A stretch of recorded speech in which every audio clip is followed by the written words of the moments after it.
فتح مبین۔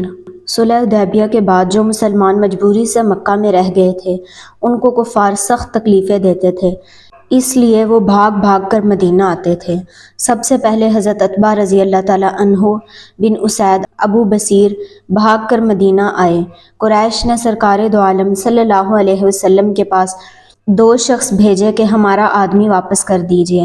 حضور پاک صلی اللہ علیہ وسلم نے حضرت عتبہ رضی اللہ تعالیٰ عنہ سے فرمایا کہ واپس جاؤ۔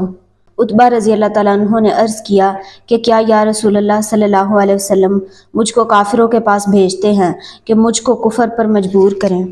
حضور پاک صلی اللہ علیہ وسلم نے ارشاد فرمایا کہ اللہ تعالیٰ اس کی کوئی ترکیب فرمائے گا۔ حضرت عتبہ رضی اللہ تعالیٰ عنہ مجبوراً 2 کافروں کی حراست میں واپس گئے، لیکن مقام ذوالحلیفہ پہنچ کر انہوں نے ایک شخص کو قتل کر ڈالا اور دوسرا شخص جو بچ رہا اس نے مدینہ آ کر حضور پاک صلی اللہ علیہ وسلم سے شکایت کی۔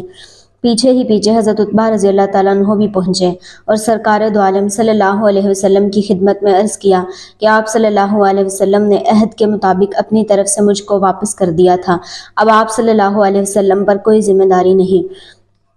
یہ کہہ کر مدینہ سے چلے گئے اور مقام عیس میں جو سمندر کے کنارے زرمروہ کے پاس ہے رہنا شروع کر دیا۔ مکہ کے بے کس اور ستم رسیدہ لوگوں کو جب معلوم ہوا کہ جان بچانے کا ایک ٹھکانہ پیدا ہو گیا ہے تو چوری چھپے بھاگ کر یہاں آنے لگے۔ ابو جندل رضی اللہ تعالیٰ عنہ بھی بھاگ کر وہیں پہنچ گئے۔ چند روز کے بعد اچھی خاصی جمعیت ہو گئی اور اب ان لوگوں نے اتنی قوت حاصل کر لی کہ قریش کا تجارتی قافلہ جو شام کو جایا کرتا تھا اس کو روک لیتے تھے۔ ان حملوں میں جو مال غنیمت مل جاتا وہ ان کی معاش کا سہارا تھا۔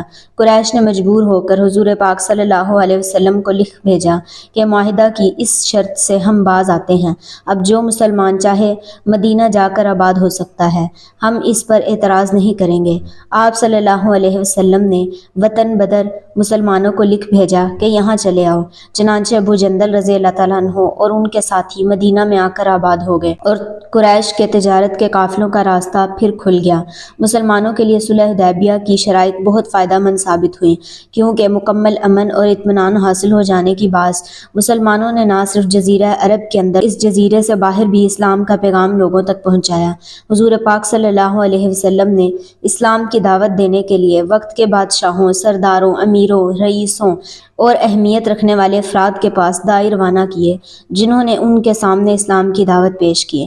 صلح حدیبیہ کی شرائط یہود کے لیے نقصان دہ ثابت ہوئیں، کیونکہ صلح حدیبیہ نے یہودیوں کو قریش کی کھلم کھلا امداد و اعانت سے محروم کر دیا تھا۔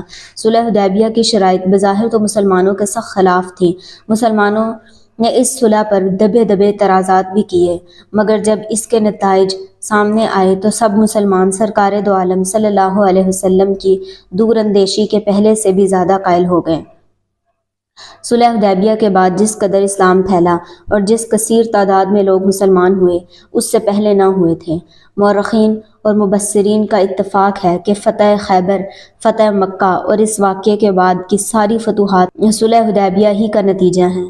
اس فتح مبین کے بعد مسلمانوں اور کافروں کا میل جول بڑھا، مسلمانوں کو تبلیغ اور اپنے اخلاق سے متاثر کرنے کا موقع ملا اور 2 سال کے اندر مسلمانوں کا لشکر 1400 سے بڑھ کر 10,000 ہو گیا اور مکہ کی پرامن فتح کے دروازے کھل گئے۔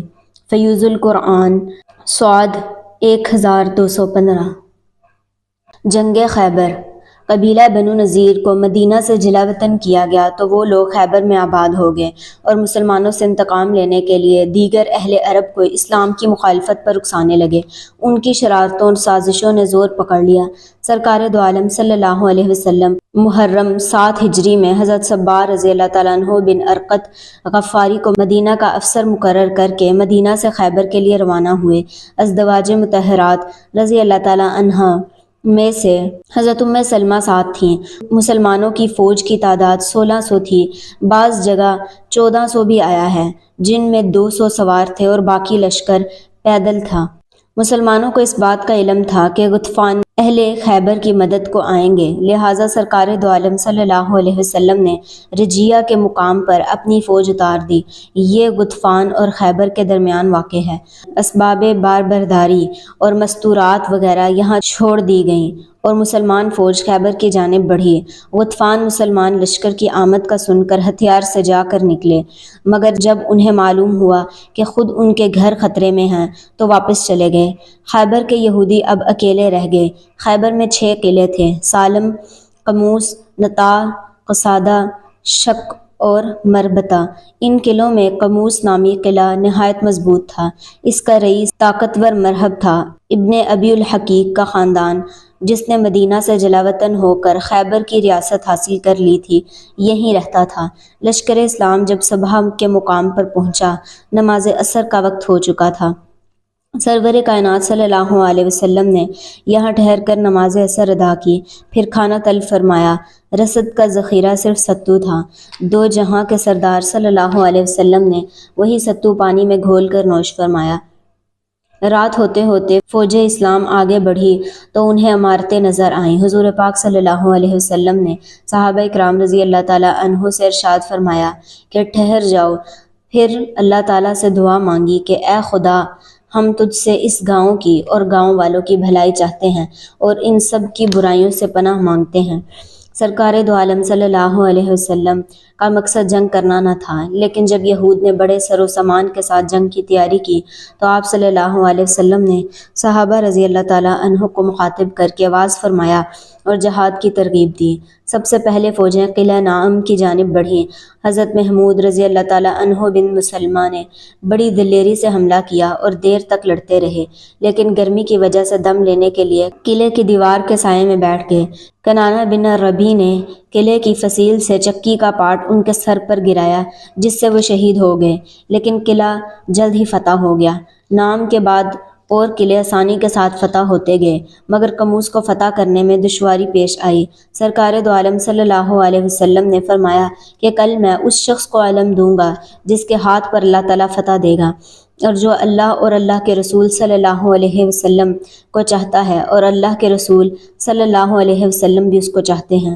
یہ رات سب کے لیے امید اور انتظار کی رات تھی۔ ہر ایک کی خواہش تھی کہ علم اسی کو ملے۔ صحابہ کرام رضی اللہ تعالیٰ عنہ نے تمام رات نہایت بے قراری میں گزاری۔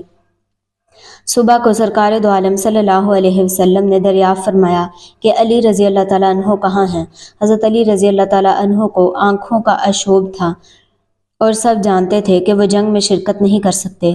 سرکار دو عالم صلی اللہ علیہ وسلم کے طلب فرمانے پر حاضر ہوئے۔ حضور پاک صلی اللہ علیہ وسلم نے حضرت علی رضی اللہ تعالیٰ عنہ کی آنکھوں میں اپنا لعاب دہن لگایا اور دعا فرمائی۔ حضرت علی رضی اللہ تعالیٰ عنہ جلد ہی اچھے ہو گئے۔ سرور کائنات صلی اللہ علیہ وسلم نے حضرت علی رضی اللہ تعالیٰ عنہ کو علم عنایت فرمایا۔ حضرت علی رضی اللہ تعالیٰ عنہ نے آپ صلی اللہ علیہ وسلم سے دریافت فرمایا کیا یہود کو لڑ کر مسلمان بنا لیں؟ ارشاد ہوا پہلے نرمی سے ان پر اسلام کو پیش کرو، اگر ایک شخص بھی تمہاری ہدایت سے اسلام لائے تو سرخ اونٹوں سے بہتر ہے۔ حضرت علی رضی اللہ تعالیٰ عنہ قموس کے قلعے کو ختم کرنے کی غرض سے تشریف لے گئے۔ ان کے مقابلے کے لیے مرہب بڑے تمطراق سے آیا، لیکن حضرت علی رضی اللہ تعالیٰ عنہ نے اس کے سر پر اس زور سے تلوار ماری کہ اس کے سر کو کاٹتی ہوئی دانتوں تک اتر آئی۔ اللہ تعالیٰ کے فضل و کرم سے مسلمانوں نے قموس بھی فتح کر لیا اور حضرت علی رضی اللہ تعالیٰ عنہ شیر خدا فاتح خیبر قرار پائے۔ فتح کے بعد مسلمانوں نے مفتوحہ زمین پر قبضہ کر لیا، مگر یہود نے درخواست کی کہ زمین ہمارے قبضے میں رہنے دی جائے، ہم پیداوار کا نصف حصہ ادا کریں گے۔ یہ درخواست منظور ہوئی۔ جب بھی پیداوار کا نصف حصہ لینے کا وقت آتا، حضور پاک صلی اللہ علیہ وسلم حضرت عبداللہ رضی اللہ تعالیٰ عنہ بن رواحہ کو بھیجتے۔ حضرت عبداللہ رضی اللہ تعالیٰ عنہ غلے کو 2 حصوں میں تقسیم کرتے اور یہود سے کہتے تھے کہ اس میں سے جو حصہ چاہو لے لو۔ یہود اس عدل پر بہت حیران ہوتے تھے اور کہتے تھے کہ زمین اور آسمان ایسے ہی عدل سے قائم ہیں۔ غزوہ خیبر میں 19 مسلمان شہید ہوئے اور بہت سے زخمی ہوئے، البتہ یہود کا بہت زیادہ جانی نقصان ہوا۔